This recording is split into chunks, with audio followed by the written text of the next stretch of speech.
I think I found another perfect use case for using Wagos.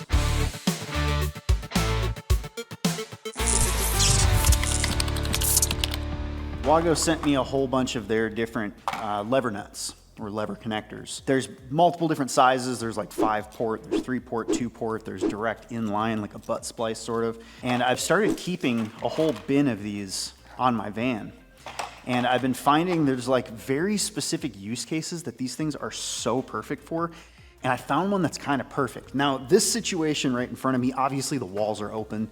This is just a demonstration. But if you imagine for a second that all of the walls are closed in with drywall, and you just took a GFCI out that was bad, and you open this thing up and you realize, oh crap, I can't pull it open anymore. What's going on? Oh, they cut the wires super short.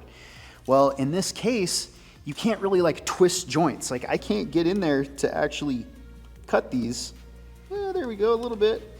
This is a code violation, but we run into it all of the time. So my first house was a 1968 house, and it was full of haggard craziness. None of the devices had grounds, or they took the grounds and they just joined them all together and smashed them in the back of the box, didn't put a connector on them, didn't put crimp sleeves, anything like that. They just didn't extend the grounds to any of the devices. So what I came across was something that we're probably all pretty familiar with. Ugh, I can't even get these in there to like strip them fully. It's so annoying. But this is a situation that I know every single one of us has come across. Somebody cut these too short. Now, if I'm gonna take and try to put one of these little buggers on any of these, obviously I'm gonna have to extend out my wire, right? Like I can't put that on this. That's crazy.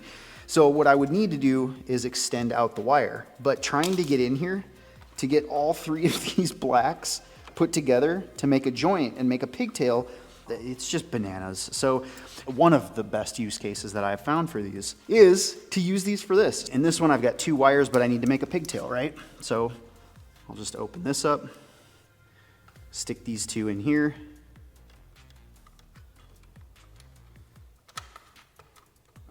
I mean, it still sucks because the wires suck, not because of the connector. But boom, right there. Now all I have to do is take my other conductor, open that little lever up, stick this guy in there. Always want to look at the end too to make sure that they're all pushed in all the way. But boom, I've like completely removed that situation, and look how quick that was. What I really like about these lever nuts is they hold really strong. So like I can put a wire in here, stick that guy in place, and then pull. Like I'm trying so hard to yank that off and I can't get it off. I'm not like fronting for the video either. These things hold really strong. Sometimes you'll notice when you throw these in a box that the levers come up a little bit. It's not releasing. This is just the play in the lever. Once you get to the back side of that, boom, that opens up and it's spring loaded. So they actually told me, Wago told me, that the more that you pull on these, the harder they try to bite down. Another really cool thing is on the sides of these, there's a little strip gauge, so it actually shows you how much of the end of the conductor needs to be stripped off, so that you know that everything's gonna seat in and you don't have any extra conductor showing out of the side here. So let me do another one.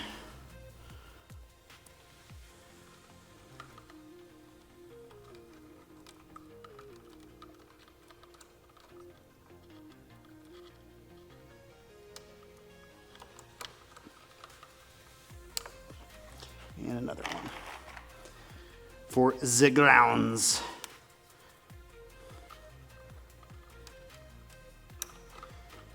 All right, then we just need to make our pigtails. Open that guy up, stick that in there. All right, bend this one, open that guy up. Done skis. So everything folds back in the back of the box. I still have plenty of, conductor. Now, some of you might say, well, just replace the wire, like pull in a brand new wire. But what if you're in a $8 million house with a 150-foot run across the other side of the house? There's a level 5 drywall finish, or there's plaster or something like that.